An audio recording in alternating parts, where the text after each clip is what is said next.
जय श्री कृष्ण दोस्तों। भगवान श्री कृष्ण ने बताए कलयुग के 5 सत्य। बात उस समय की है जब पांचों पांडवों को वनवास हो गया था।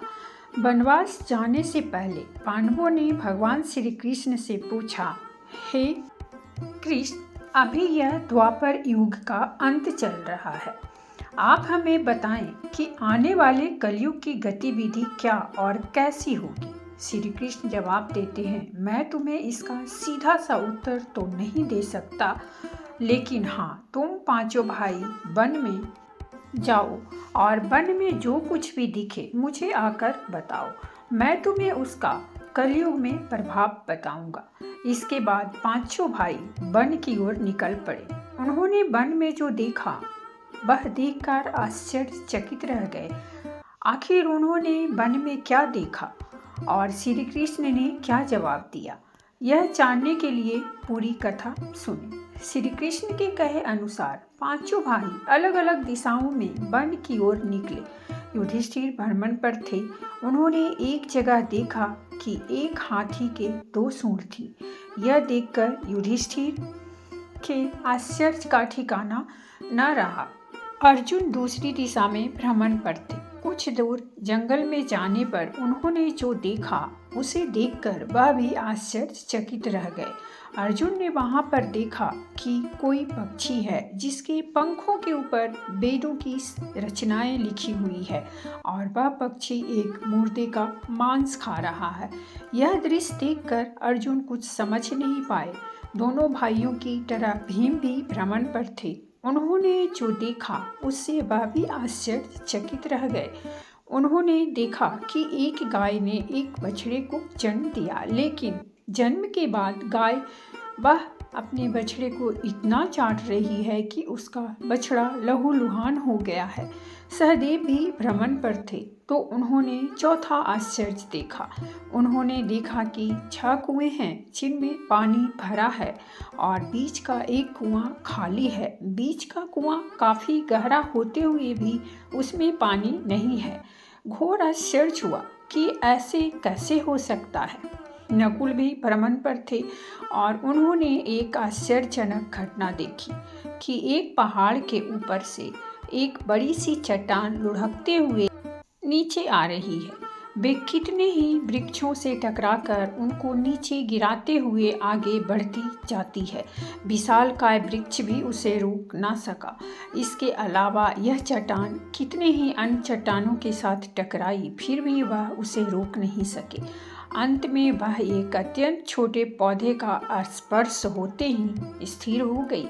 इसके बाद पांचों भाई एकत्रित हुए और शाम को सभी ने भगवान श्री कृष्ण को अपने अपने अनुभव सुनाए। सबसे पहले युधिष्ठिर ने कहा, मैंने तो पहली बार 2 सूंड वाला हाथी देखा।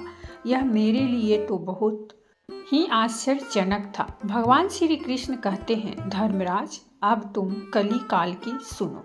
कलयुग में ऐसे लोगों का राज्य होगा जो दोनों ओर से शोषण करेंगे, बोलेंगे कुछ और करेंगे कुछ और, मन में कुछ और होगा कुछ और कर्म कुछ और। ऐसे ही लोगों का कलयुग में राज होगा।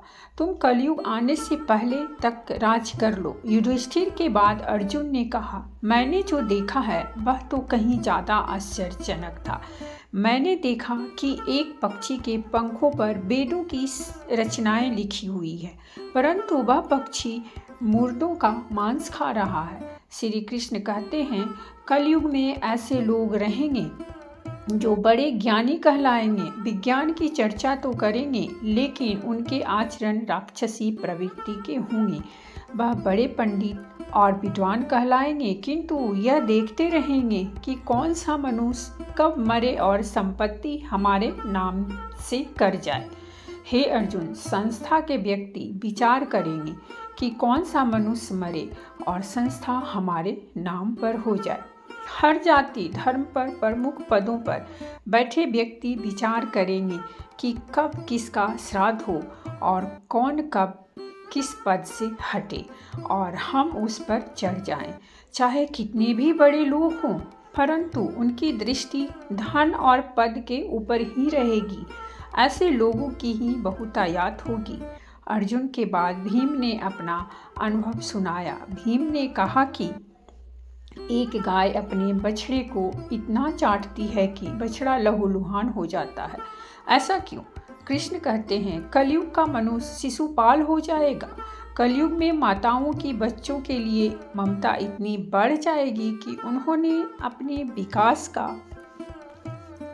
अवसर ही नहीं मिलेगा। मोह माया में ही घर बर्बाद हो जाएगा। किसी का बेटा घर छोड़कर साधु बनेगा तो हजारों व्यक्ति दर्शन करने आएंगे, लेकिन यदि अपने बेटे ने साधु बनना चाहा तो रोएंगे कि मेरे बेटे का क्या होगा।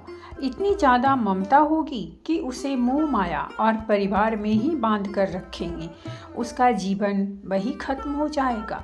वास्तव में लड़के तुम्हारे नहीं हैं, वह तो बहुओं की अमानत हैं और लड़कियां जमाइयों की अमानत है, और तुम्हारा यह शरीर मृत्यु की अमानत है। तुम्हारी आत्मा परमात्मा की अमानत है। इसीलिए तुम्हारा अपने शाश्वत संबंध को जानना आवश्यक है।